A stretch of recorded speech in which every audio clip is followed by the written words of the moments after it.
Yeah. I thought it was about 4 minutes left, but anyway, yeah.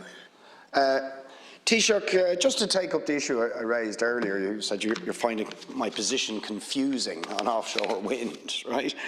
You see, there's a thing called a just transition. Now, I know you don't believe in it, because your solution to everything is let the private developers decide. That's absolutely what you've done with offshore wind. The relevant projects, give them a free pass, regardless of the impact on marine biology, on fishers, and so on, as if the two things have to be a trade-off.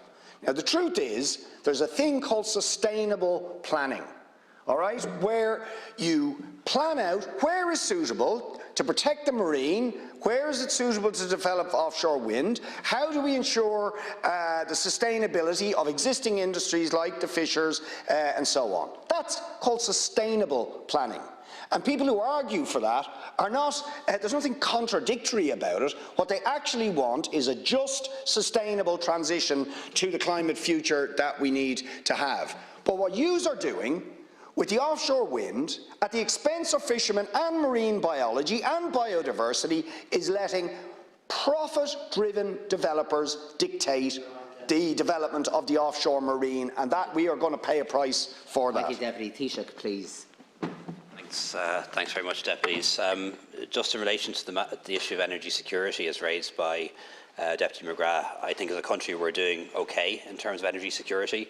I remember only a few months ago there was a real concern that we would be facing blackouts and brownouts. That hasn't happened.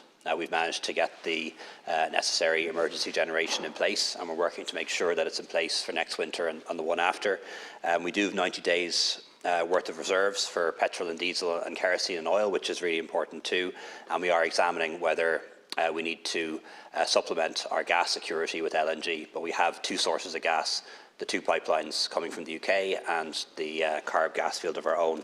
And I honestly don't believe that the future of energy security is further oil and gas exploration. There are a lot of licences for exploration issued already. They will be honoured, but I don't think we need new licences. The future is renewable. And that will give us energy security, it'll give us energy price stability, and it'll give us energy independence, and that should be the priority. Just to reassure Deputy Boyd Barrett, I believe in a just transition. I believe that's one of the reasons why this will take time. Climate action could be done quicker, but it would be hard to do it justly if we did it quicker.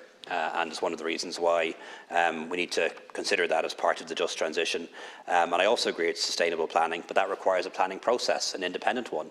There's no minister, maybe it happens in some cases, but generally we have an independent planning process. The arguments are heard from all sides, and then independent planners make a decision on what the right thing is to do. But, you know, Deputy, you were cheeky enough to tell me what you think I think. Let me tell you what I think you think. And it's just find any excuse to oppose anything, and there's always a reason.